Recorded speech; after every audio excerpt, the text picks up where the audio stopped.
Et si on arrive à la dernière partie de cet épisode de Superstream, c'est la partie des on y croit pas sur les prochaines sorties des semaines qui viennent.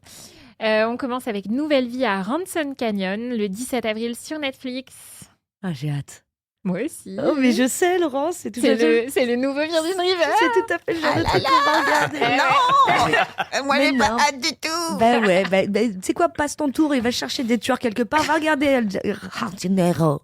Je sais pas comment on dit. Une petite série romantique, un peu à la Virgin River, qui se passe au Texas avec Josh Duhamel avec un chapeau de cow-boy, notre petite actrice fétiche de Friday Night Lights. Moi, franchement... Oui, c'est sympa, je pense, c'est léger. C'est une super série à puzzle, à mon sens. Bon, Marc... c'est pas forcément ma cape, surtout que j'aime pas trop les ambiances western. Donc, en fait, là, l'ambiance... le côté... C'est la totale. Ouais, c'est la totale, là. Donc, non, je vais passer mon tour. Par contre, je pense que ça va marcher. Oui. Je pense que ça va marcher. C'est sûr. Allez, plus pour Stéphanie. The Walking Dead, Dead City, saison 2. C'est le 5 mai sur OCS Ciné+. Un grand oui. Ouais. Qu'est-ce que t'attends dans cette saison 2 ? J'attends que Negan évolue encore plus. Et que les zombies...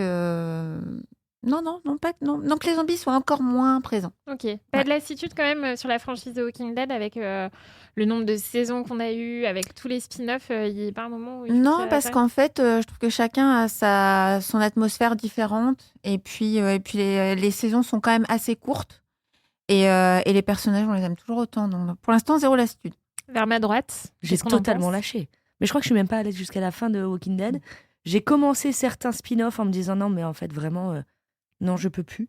Notamment celui avec Rick, que je déteste. Je déteste Rick. Pardon ? Oui, j'ai envie. Je comprends pas pourquoi le mec, il est jamais mort. Hyper romantique. Non. Et puis je m'en fous, en fait. Pas l'histoire d'amour. Oui, non. Non, moi, mon chouchou, c'est Norman Reedus, bien sûr. Et Carole. Voilà, c'est mes chouchous, mais non, Rick, j'ai envie qu'il crève. Et, mais arrête. Si, je suis désolée, mais en fait, la promesse de départ de Walking Dead, c'était tout le monde peut mourir. Visiblement, tout le monde sauf Rick. Voilà, tuez Rick. Eh il se prendra peut-être une balle perdue. Belle transition, balle perdue 3 qui arrive le 7 mai sur Netflix. Marc ? Ça va cartonner. Spoiler. C'est pas la question qu'on te posait. Ah pardon, alors est-ce que je vais le regarder ? Je n'ai vu que le 1. Ouais, c'est pas, on va regarder, c'est on y croit pas à la promesse de départ. Pardon. Ouais, alors on y croit à fond. Après moi j'avais vu le 1 qui était plutôt bien foutu. Après là le problème c'est que depuis le premier balle perdue, il y a eu une pelletée, il y a un deuxième, il y a une pelletée de films un peu dans le même genre. Dans le même genre, AK par exemple, ou il y a même un film au cinéma là qui sort le jour où on enregistre qui s'appelle Rapide. On dirait que c'est un film Netflix en fait. Il y a Alban Lenoir, c'est un film d'action. Paola Locatelli. Paola Locatelli qui était dans la version des Liaisons dangereuses de Netflix. Donc c'est très étonnant, c'est un film Netflix mais qui passe au cinéma. Bon pourquoi pas. C'est Universal qui fait ça. Ouais. Donc le problème c'est que là je pense que le troisième balle perdue, on arrive peut-être au bout un peu de ce genre de film. Après, de ce que j'ai vu là, notamment de quelques images de bande-annonce making-of, ça a l'air quand même assez impressionnant. Donc visuellement, ce sera toujours bien. Après, moi, je pense que voilà, pas plus quoi. Ce serait bien qu'il la retrouve à un moment. Ouais, c'est ça. Ça va se maintenir. Ça va se maintenir comme les Fast and Furious. Je pense qu'il peut y en avoir plein. En fait. Tu crois ? C'est vraiment leur franchise d'action. Ouais, je pense qu'ils ont leur public et que le public qui suit, il va continuer. Moi, ça me fait juste plaisir pour Alban Lenoir, qui est quelqu'un que j'aime beaucoup. Je trouve que c'est un bon acteur, c'est un chouette gars, donc je suis contente qu'il engrange des sous-sous, le petit Alban. Changement de registre, Love, Death and Robots, saison 4, le 15 mai sur Netflix. Non, j'y crois pas trop. Non Trop pointu. Trop pointu. Ouais. Pas en France, en fait. Ouais. Puis même, j'ai pas l'impression que vous me direz, c'est vous qui êtes au quotidien sur le sujet, mais j'ai même pas l'impression que les saisons 1 à 3 étaient un gros buzz chez nous, en tout cas. C'est assez niche quand même, je pense. Mais après, le public français est quand même assez compliqué. On est... ils veulent des trucs populaires. Marc ? Ouais, je pense que c'est assez niche. Après, c'est une bonne critique, je crois quand même. C'est un bon... Je suis pas sûr que ça marche très fort chez nous, non. Je pense pas. Non. Par contre, ce qui est intéressant, c'est qu'il y a des séries d'animation qui arrivent beaucoup maintenant dans les tops.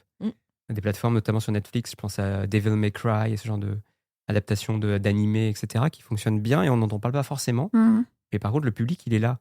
Et après, Love, Death and Robots, on est plus sur de l'animation pour adultes, assez dark.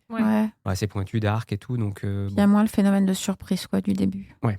C'est un peu grâce à Arcane aussi, ça. Oui, tu vois, bien sûr. Je pense. Mais Arcane a un côté plus grand public. Ouais, c'était après aussi. Arcane, c'est arrivé après, ouais.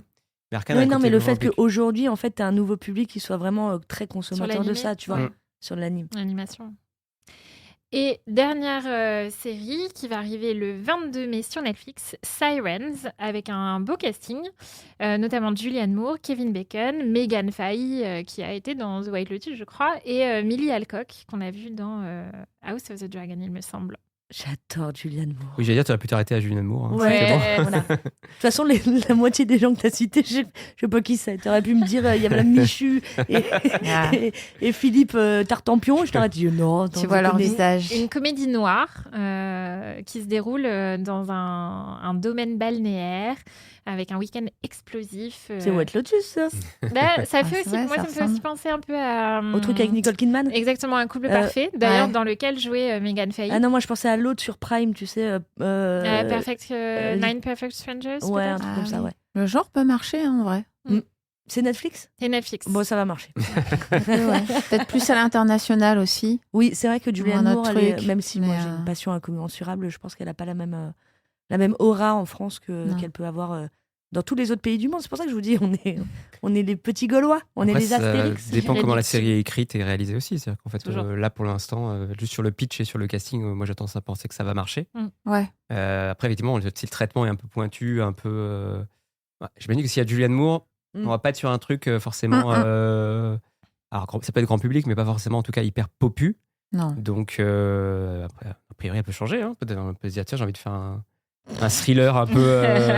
Un peu série B et un tout. peu comme Rapide, quoi. Ouais, voilà, c'est ça, un thriller un peu. Non, moins fait bien J'y sûr. crois pas trop, mais... Non, mais voilà, peut-être qu'elle va faire un thriller un peu classique Netflix, mais ça m'étonnerait de sa part. Donc, à mon avis, on va être quelque chose d'un peu plus pointu, un peu plus recherché. On va voir si ça devient un coup de cœur ou un coup de gueule d'un prochain épisode de Superstream.